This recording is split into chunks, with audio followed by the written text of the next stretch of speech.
So I'm getting older. I used to be able to run a marathon in this amount of time, but now the time is longer, or I didn't have all these problems when I used to wake up in the morning and now everything hurts. Do you deal with Yeah, that? and I think a lot of times some of the talks do have to revolve around, okay, so when we age, some things do change.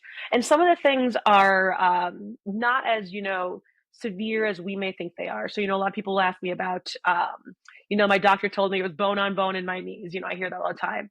And what I tell people is, if we look at imaging, 60% of people, if we think about the back even, 60% of people in their MRIs will have some sort of pathology and have no pain. Part of aging is having everything look different. I have a colleague who's a DO, and he always tells his patients, if you look at a picture of yourself now versus 20 years from now, you have more wrinkles and gray hair, right?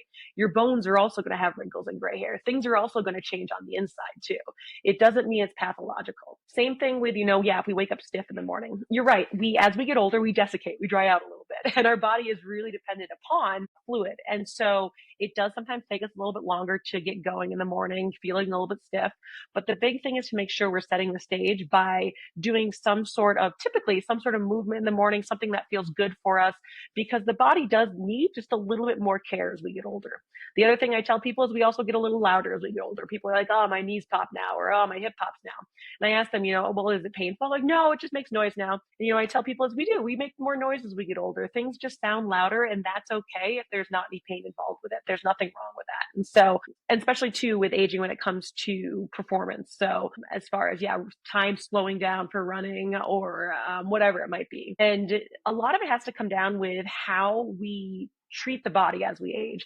There's some research that shows that we can actually improve our times with running or our heart rate variability, whatever it might be, as we age, but it takes more work to do so. And so a lot of it, and what a lot of I focus on with my endurance athletes also, is strength training too. So strength training actually becomes more and more important as we get older to maintain muscle mass, to maintain bone density, and to keep ourselves robust and resilient too. So a lot of times when people have these issues that they say, yeah, I just feel more stiff or whatever it is, a lot of time that portion of it can just come down to, hey, we may need to get you into some more strength training. So, because a lot of times too, right, we get stiff when we sit in one position too long. We know that any position is not great if we sit in it too long, no matter what it is. If we stand too long, if we sit in the perfect posture too long, whatever it is. So making sure that we're teaching the body how it has the support for us in whatever positions we need to be in. And a lot of times, like I said, that just comes down to making sure we have appropriate strength training along with the endurance we're doing.